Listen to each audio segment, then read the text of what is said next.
Doktor Agrigan, përveç reelsave, videove, podcastit të cilin e përmende, rrjetet sociale sa më aktive që i keni, a keni menduar edhe diçka më përballë, më afër qytetarit? Po, gjithsesi, njëra prej fushave që ne i kemi si prioritet, edhe përvoja ime ka tregu se nëse ne komunikojmë, bashkëpunojmë, i ndëgjojmë prindrit apo komunitetet, atëherë rezultatet janë më të mira. Në momentin kur ne krijojmë një raport besimi, atëherë edhe plasimi i informatave apo komunikimi është më i lehtë, edhe në këtë mënyrë edhe zbatimi është më i lehtë, më i mirë. Dhe në këtë aspekt ne jemi duke i zhvilluar edhe disa plane të tjera. Njëra prej tyreve është jemi në pritje nga Ministria e Shëndetësisë për me organizu një dialog, ne po e quajmë dialogu kombëtar, e cila ka për qëllim me i analizu se sa është progresi apo sa është arritur lidhur me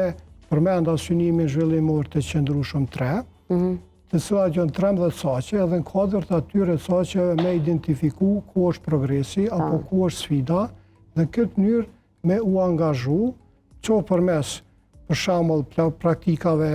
apo politikave specifike, apo përmes mjeteve financiare, dhe me përshpejtu agjendën, sepse të gjitha vendet e botës janë zotuar në